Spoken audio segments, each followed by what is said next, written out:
With Shohei Ohtani back on the mound in 2025, we can be pretty confident he will be the best player in baseball. Question is, how much of a workhorse will he be? We'll dig into that and a lot of other listener questions live on Locked On Dodgers.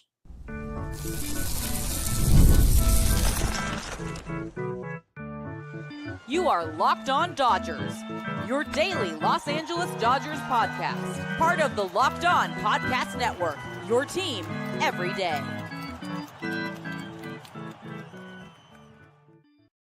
Hey, Dodger fans, this is Locked On Dodgers, part of the Locked On Podcast Network, your team every day. Thanks to our everydayers for making Locked On Dodgers your first listen every weekday morning. And thanks to those of you who are with us live here on Monday evening. Remember, this show is free and available on all podcast platforms and on YouTube simply by searching for Locked On Dodgers. And if you subscribe wherever you're watching and listening right now, it's really, really easy to find. If this is your first time with us, my name is Jeff Snider. That guy next to me is my co-host, Vince Samperio. Vince and I are both lifelong Dodger fans, just like most of you. We've also both spent time covering the Dodgers in the press box and the locker room, so we bring you the smart fans perspective on our boys in blue every weekday morning. And Vince, during the regular season, we often do mailbag episodes on a day when there was no Dodger game. Today, Monday, was the only day of spring training that there is no Dodger game. And so we thought, let's do us a mailbag. And we got some really good questions from our listeners. Unsurprisingly, we do have the best listeners in all of podcasts. And we will start right off the bat with a question from Twitter from Crafty Pope. Is Shohei Ohtani planning on taking days off after he starts? Surprisingly, I don't think we've gotten this answer yet. I don't know if they've gotten that far ahead of it. Just, no one's going to ask right now because they don't literally know the plan of when he's going to pitch and how he's going to be and everything else. If you take a look back at his time with the Angels, it felt like early on when he first started pitching and before the Ohtani rule, he would take more days off. But once he got comfortable and once the Ohtani rule was in effect, he wasn't really taking days off. I would imagine that's how Ohtani wants it to be this year. I would imagine that's how the Dodgers will operate. But like we've talked about, like if there's ways to have other people up on the roster or get people at bats here and there or days off their feet, it's not the worst thing to have Shohei Ohtani looming in the ninth inning for a big pinch hit opportunity. Yeah, I was thinking about this the other day, wondering if he might occasionally take a day off from hitting on a day he is pitching. But then I realized that that's actually counterproductive because then he's not available off the bench to be a pinch hitter because he will have already been in game as the pitcher. Ohtani rule only applies to the starting pitcher. And so he couldn't pinch hit on days that he pitches. And so I did a quick glance at 2023, his last year with the Angels, the last time he pitched. And it looks like before he got hurt, he only took about 2 days off the whole season. One was the day after pitching, one was the day before pitching. But for the most part, he was just a workhorse and just didn't take the days off. Of course, that season also ended early because of injury. And maybe they factor that into the conversation because obviously one of their main goals is to keep him healthy, and they have a different consideration than the Angels do, which is keeping him healthy through October. And so, which maybe we ought to read your friend's question, mailbag question. JJ Bakari asked, do you think the Dodgers will be able to compete with the Angels this season? I'm sure the exhibition games before the season will be competitive maybe. And then after that, probably not much competition there. Yeah, especially since they're in different leagues, literally and figuratively. So, yeah, but, for Ohtani, you can say, well, he hurt his arm and, him hitting doesn't necessarily put extra strain on his arm. So, he'd be able to go every day. But if your legs are a little tired and that throws off your mechanics or, maybe makes you use your arm a little more than your legs, that could, throw you off that way. I would expect Ohtani to get a handful of days off throughout the season, probably days after he pitches or days before he pitches, but not much more than that. Yeah, and maybe that's a good way to segue into our next question. This comes from our buddy Kevin at BlueGoon82 on Twitter. He says, Will Smith may need more days off this year after wearing down the past few years, along with the nagging injuries piling up. It's hard to have a good first baseman to help as Smith's backup catcher with Austin Barnes around.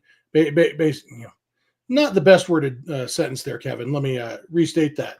You would like to have a backup catcher who could also be an occasional backup first baseman and a lot of those different things. The role we've talked about potentially for Dalton Rushing. So Kevin asks, is there any chance that Austin Barnes will be stashed on the injured list until forever. And, you know, I don't think it's likely. I think it would take an actual injury. Of course. Not right now. Yeah. Catchers do get injured quite a bit. And, you know, Austin Barnes is actually hitting pretty well this spring. You and I were joking, I think yesterday before we hit record, Vince, 2 years ago, Austin Barnes hit really well for Mexico in the WBC. And then he started the season like 0 for 6 million with the Dodgers. And so hitting well in spring does not always equate to hitting well in the regular season for Austin Barnes. But I do think it will take either Barnes being really bad or Barnes getting legitimately hurt for them to consider Dalton Rushing as the backup catcher / occasional DH / occasional first baseman. Yeah, either that or, you know, Barnes getting something, you know, foul ball off the leg, knowing that they're going to give Freddie days off with his ankle situation, knowing that they might give Shohei days off, you know, with him pitching and once he gets into pitching mode. So, you know, maybe they give Barnes that first month or so before Ohtani starts pitching to see if he can hit and kind of figure things out. We talk a lot about Phantom IL, and it's not necessarily that easy to just, you know, we say it very casually, but it's not that easy to do, especially early in the season. But yeah, once you get a month into it or whatever, like I said, a foul ball off the leg, you know, a foul ball off the helmet, you know, there's different things that can happen where you can get to that point. But honestly, unless they're losing baseball games, I just can't see them going that route.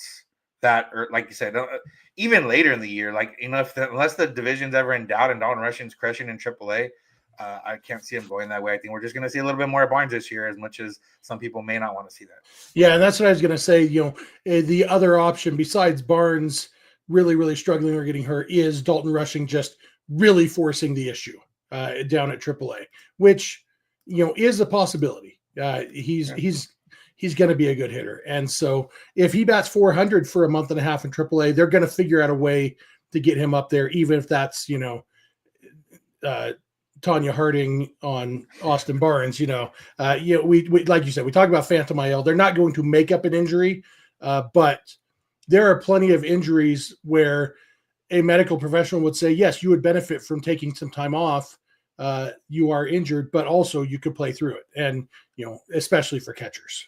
Yeah, so there's a lot of different ways for them to handle this. We'll just have to wait and see how it goes. Yeah.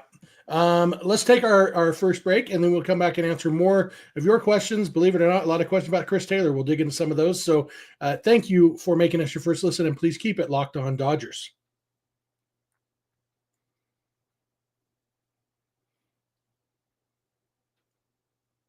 We are back. Thank you for making Locked On Dodgers your first listen. Thanks for being an everydayer. If you are, if you're not an everydayer, just watch or listen every weekday morning, and then you are an everydayer. Abracadabra. Also, you can go beyond the podcast and become a Locked On Dodgers insider by going to joinsubtext.com/LockedOnDodgers. Thanks for being here live with us. If you are, be sure to check out Locked On Sports Today and Locked On Sports Los Angeles, 2 24/7 streaming channels on YouTube from the Locked On Podcast Network. And for your second listen, be sure to check out Locked On MLB, hosted by our buddy Paul Francis Sullivan, a.k.a. Sully. And let's jump back into the questions. We got both on Twitter and from our insiders, we got a handful of Chris Taylor questions. What a surprise. Yeah.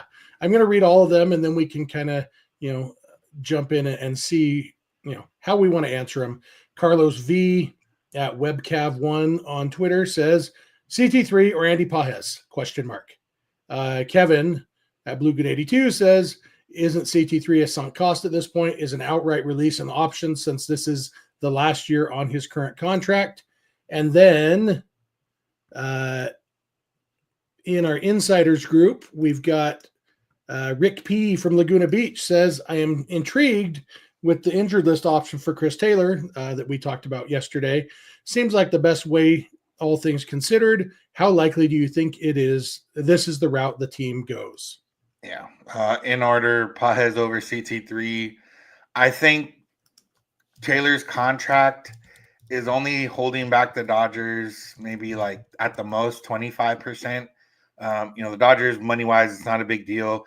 If Taylor could have been hitting, you know, 500 right now in spring and with exit velocities in the hundreds a lot, then, you know, I bet they would have loved that and would have found a way to at least move off some of that money ultimately, if it came down to it, the money's not going to hold them back from letting it go. So sunk cost, yeah, in a way, if they do end up letting him go, they're not going to let that determine anything. And the IL thing we talked about makes sense if there's something more they can figure out. I don't know. Like, he worked on his swing all off season, hasn't seemingly worked out yet. Maybe there's something they figure they can unlock. But I'm on record as saying I think that they're going to give him runway, but I don't think that's the right decision. Yeah, and I think that they are going to be pretty rational about it. Obviously, the Dodgers care about the person. We've seen that with both Clayton Kershaw and Walker Buehler the last few years, how the Dodgers chose not to make qualifying offers because they didn't want to hinder the players' free agency. They showing loyalty that way. But I'm trying to think of when I don't know, like, it's hard to see them just keeping him on the active roster when he's providing nothing.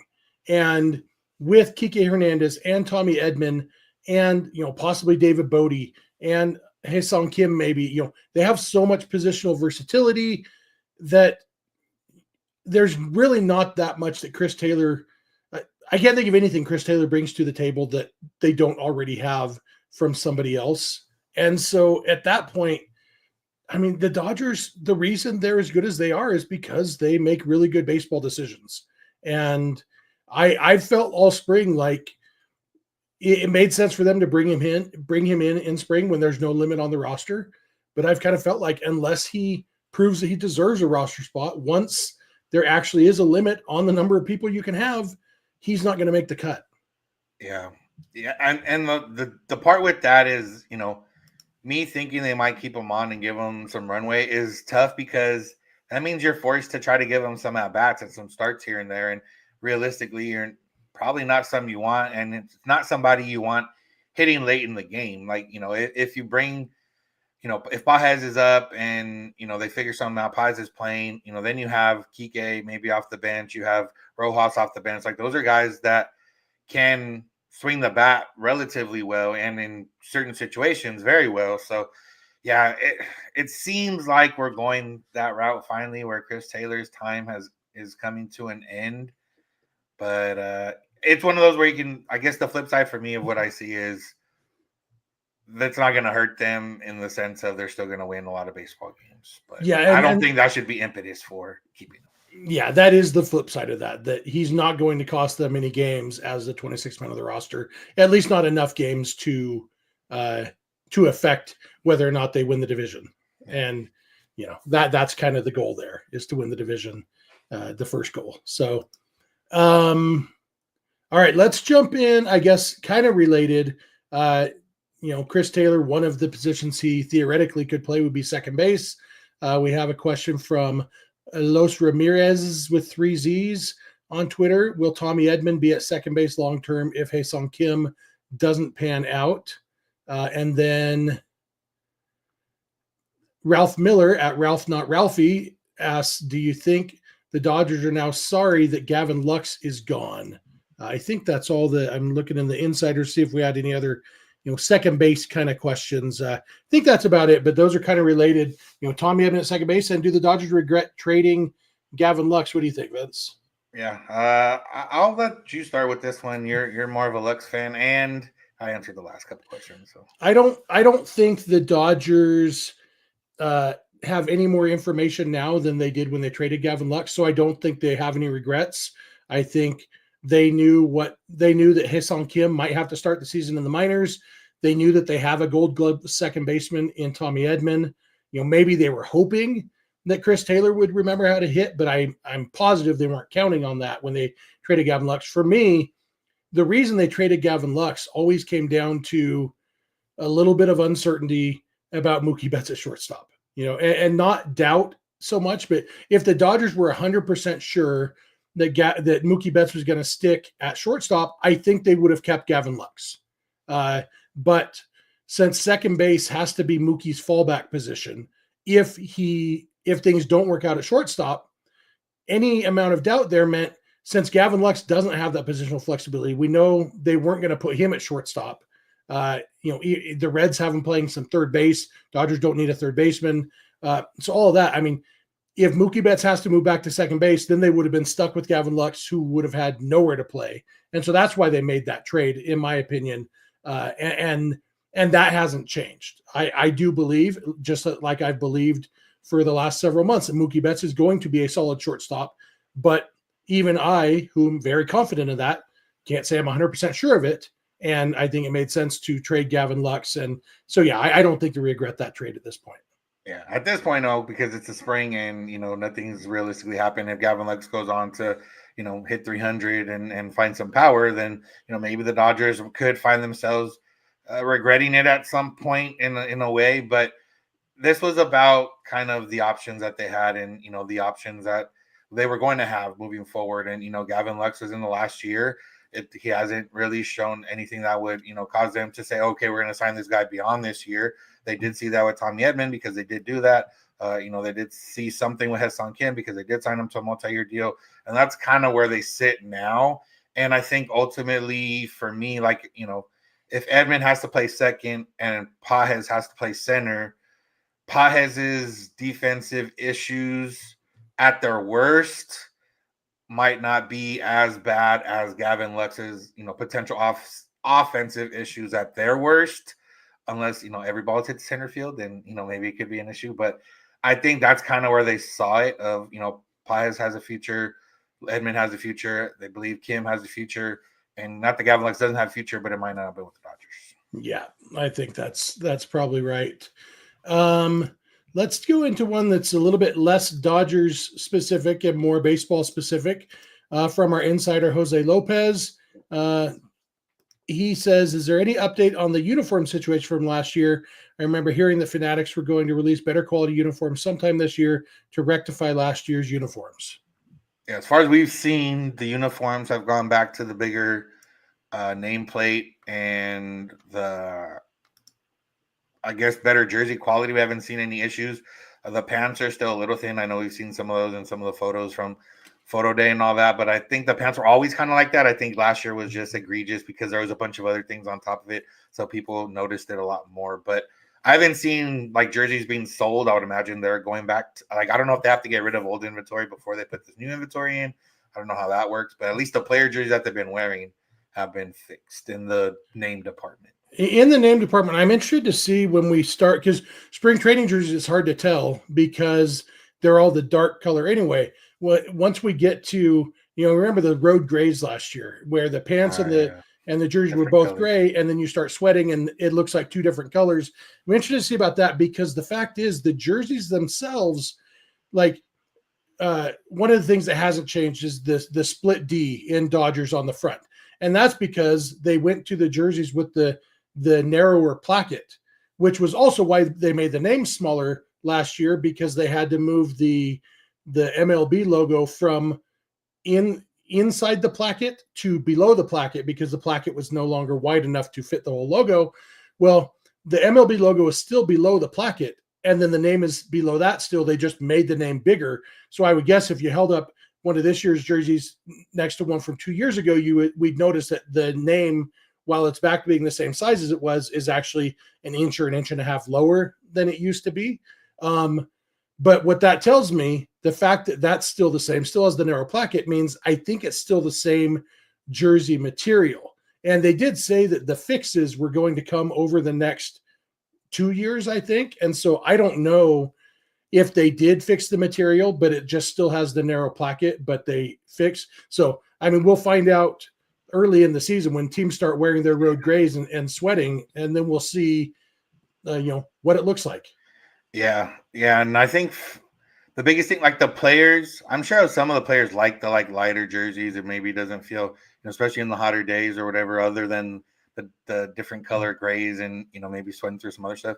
But I feel like for fans, I don't need the same jersey the players are wearing. I'm not wearing this to go play baseball. I'm not wearing this jersey to go watch a game, to go sit down, to go eat a hot dog, go eat with peanuts or whatever. And, I don't need a little thin jersey. I would like a jersey that has a little bit more weight to it. But I don't think they'll change that. But, we will see what happens with the jersey. I I feel like it calmed down toward the end of the year anyways, and it hasn't really picked back up yet. So seemingly good so far.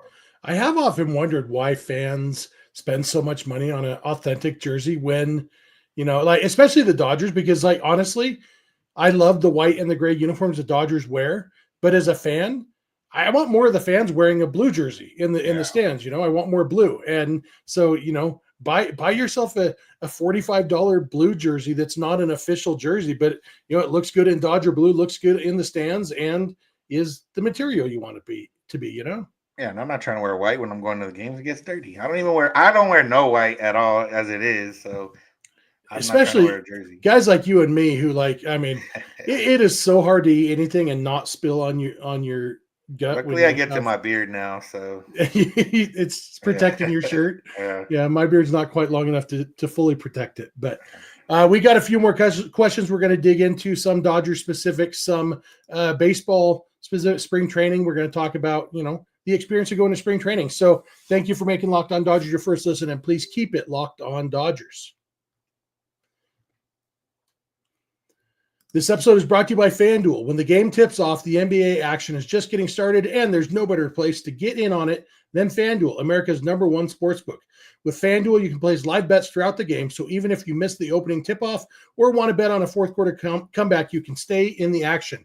And if you're looking for a bigger payout, you can even combine your live bets into a same-game parlay. FanDuel's live betting feature is a lot of fun because it keeps every moment of the game exciting. So whether you're backing your team for a late game rally or picking a player to hit a clutch three, you'll never feel like you missed your chance. Plus, the app is easy to use, and when you win, you can get paid instantly. And right now, new FanDuel customers can get $150 in bonus bets if your first $5 bet wins. So if you're looking for a winning bet, let's look at the upcoming NBA schedule and let's see, who might you want to place that $5 bet on? Well, the Cleveland Cavaliers are minus 620 favorites over the Bulls this week.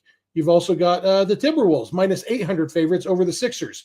That seems like a couple decent ones to put your $5 on. And if you win, get $150 in bonus bets. Just visit FanDuel.com to join today. That's FanDuel.com for your shot at $150 in bonus bets. Make every moment more with FanDuel, the official sports betting partner of the NBA. We are back. Thank you again for making Locked On Dodgers your first listen. Thanks for being here with us live. If you are, good group here, good chat going on. We appreciate all of you. Be sure to check out Locked On Sports Today and Locked On Sports Los Angeles on YouTube. Be sure to become a Locked On Dodgers insider by going to joinsubtext.com/Locked On Dodgers. And if you are watching this on YouTube, either live or later, please get involved in the comments section down below. Comments live forever and help other people find the show. So thank you all for being here. Let's jump back in, Vince. I want to answer this one. You and I, Vince, we met at spring training. It's been almost 10 years. 10 years next week, I believe it'll be, since you and I met on the backfields at Camelback Ranch, both covering the Dodgers, you for Dodgers Nation, me for Baseball Essential. Man, a lifetime ago. I could stick my GoPro right next to the batting cage and nobody told me anything. Now you can't even get on the field anymore. Yeah, there was like 4 of us back there. It was crazy. But that's how Vince and I met. And now we have a question here from one of our insiders, Matt Gadd from Victoria, BC. He says, is attending spring training worth it? What activities can fans attend? Are there packages, games, batting practice, etc., that you can put together? I've got a lot of thoughts on this. Should I jump in first, Vince? Yeah, you've done it more as a fan recently than I have. So. Yeah, I do, and I'm doing it again this week. On Thursday, I will be there as a fan. It's my favorite way to go to spring training, and I'll be honest, a lot of the time when I go to spring training, I don't even end up going to a spring training game. In fact, I don't think I'm going to go to a Dodgers game. I think we're going to a Mariners-Rockies game in Peoria with my son's baseball team sometime next weekend. But our spring training experience is just all the free stuff. It's literally free. You go to the backfields at Camelback Ranch. They open up at, I think, 9 a.m. and you can watch the major leaguers do their workouts. You can watch guys taking batting practice in the cages. You can watch them taking infield. You watch the bullpen sessions. Your view of some things is closer than others. It's not like you're right there next to everything, but I mean, those backfields, there's literally bleachers. You can sit on the bleachers. You can watch the teams taking their infield practice and everything. It's a ton of fun. Sometimes there's live batting practice going on. They have a little fence set up where the players walk from the locker room to the training fields. And so they're walking past there. You can get autographs if you have your kids with you. They want to get some autographs. That's a lot of fun. Usually the players are more willing to sign when they're on the way back to the locker room, because when they're on their way out, they're generally in a hurry because practice starts in a minute. But on the way back, if they're done for the day, they will often stop. I've probably shared this before. I remember Justin Turner stopping and signing for 45 minutes one time and yelling at some grown men who were trying to push their way to the front. And JT yelled at him and said, "I'm going to sign for everybody, but I'm going to sign for you guys last. So back off." And he signed for every kid who was there. Walker Buehler spent 45 minutes there signing one time. Kike Hernandez, a ton of guys, like almost everybody, depending on the day. Everybody sometime in spring training will stop and sign. It all depends on what they have going on that day. It's a ton of fun if you're going with your kids, which I pretty much always am. Every time I've been as a fan, I've had at least one of my sons with me. And then maybe the hidden gem is the back fields where you can go back. It's a pretty long walk, but you walk all the way back to the way back fields where the minor leaguers play. They're having full-on games against other teams' minor leaguers that are free for you to sit there. You're sitting in bleachers. It's like being at a high school stadium or even smaller than that, and just sitting on bleachers. Last year, me and my boys sat, and Charlie Huff was sitting right next to us. He's just a roving instructor with the Dodgers. He's sitting next to us. We're talking to Charlie Huff while we're watching the game. There's minor leaguers sitting behind us with radar guns because it's their day to chart pitches. There's 3 games going on 3 different fields at once. And so it's like, oh, Dalton Rushton's coming up on this field. Let's wait till after this. Oh, and then let's go over here where Alex Freeland is about to bat, and we're just kind of bouncing around. It's so much fun. If you love baseball, you love the Dodgers, and you don't spend a penny. Unless you decide to go to a game, which nothing against going to a game. That's fun too. But there are a lot of things you can do without spending a single penny at spring training. Yeah, honestly, if you want to maximize your time and, maximize your dollar spend, I do think going to Dodger camp in the morning, doing all the free stuff and, watching the guys. I mean, it depends on the time you go, the days you go. Like, last week I was there, for work, but you could have seen Banda and Trinan and Blake Snell and Tanner Scott all facing like Dodger hitters. I think some of them face Max Muncy, some of them face Outman, some of them face some of the other guys. Teoscar, that's right there. Like you can literally be up against the fence and be within 20 feet of all those guys. So that stuff is fun. I will say Camelback for a game experience now is getting up there in price to where you're paying almost as much as you would to go to a Dodger game here back in LA. So there are a lot of other stadiums. The Cubs stadium's probably my favorite it's one of the newer ones, and it's, literally built just for the Cubs. And that one's really nice to go to. So there's some other ones that are, nicer, some that aren't, but they're all within about an hour of each other, give or take traffic. So yeah, spring training is fun to go to. The games is definitely probably the least exciting thing or least cost effective for sure. And then obviously, if it's easier if people that live in Arizona. If not, it's a little bit more pricey than other times when you go to Arizona in order to have somewhere to stay. But if you've never been, I recommend it. But I would recommend, if you could, try to go during the week. Obviously, that's a lot easier and less people. And, try to find different pockets of time where, like today, I believe they didn't have a game, but you can still go back there. And I saw, I think Roki Sasaki was signing and other guys were signing. And it looked in the videos that I saw, there were significantly less people than when there's a game going on the same day. Yeah. And and somebody asked in the chat, do spring training tickets really cost $100? And you can spend that much. When they sell out, secondary market can be over $100 for sure. Yeah, I was looking for Thursday, the day we're going to be there, and the grass seats there, the cheapest seats are $36 for that game, which isn't bad. I'm not sure if we're going to drop $72 for me and my son to go to the game or not. Haven't decided yet, but yeah, it can get a little bit pricey, especially on the weekends, as Richard points out. That if you go on the weekend, it's going to fill up, and the Dodgers, there's a lot of hype around them. I'm just looking to see. We've got 2 other quick hits here, Vince. First one comes from, I believe this is Dan. Yeah, it is Dan Weitzman, who was on my insider show around New Year's. He says, "What's the status of Eddie Rosario?" He's playing baseball and still on the Dodgers invite list to spring camp. Yeah, status is Eddie Rosario may not be a very good baseball player, and yeah, pretty much downhill since that homer. Yeah, the only question is, I don't know if he has an opt-out, and if he does, I don't know if he'll use it. So I don't know if he'll go to Oklahoma City and try to wait for an injury or if he will try to catch on with somebody else. That's what we'll have to wait and see. And then our last question for this episode, Vince, comes from our buddy Mike Markham in Oregon, who was also on that same show that Dan was on, actually. He says, who will make their Dodgers debut first, Zaire Hope or Josue DePaula? Zaire Hope. I agree. I think he plays better defensively. Yeah, better. In fact, yeah, that's why I think I'm not convinced that Josue DePaula's major league debut will come with the Dodgers because there's a decent chance that he might end up as a DH and the Dodgers have one of those for the next many years. And so, of course, they've already traded Yordan Alvarez. They may not want to trade the guy who everybody is comparing to Yordan Alvarez, so they may force the issue in the outfield. But Zaire Hope, I think, is a little bit better of an athlete and so more likely to debut sooner, even if they both do end up with the Dodgers. Yeah. All right, you got anything else for today, Vince? Roki Sasaki pitches in Cactus League tomorrow. That'll be fun. Interesting that he's going as piggyback. But I think it's probably just a matter of they need to get him innings now, and that's the way they needed to do it.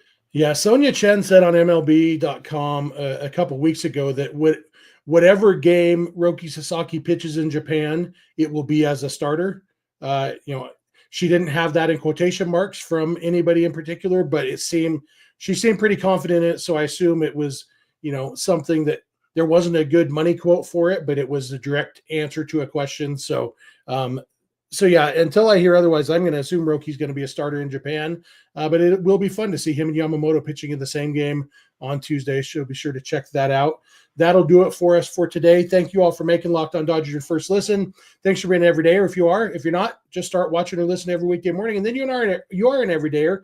Thanks to those of you who are with us live here tonight on Monday night. This was a lot of fun. Thank you all for the great questions. Remember, if you want priority on mailbag questions, become a Locked On Dodgers insider by going to joinsubtext.com/LockedOnDodgers. Our insiders always get priority on these.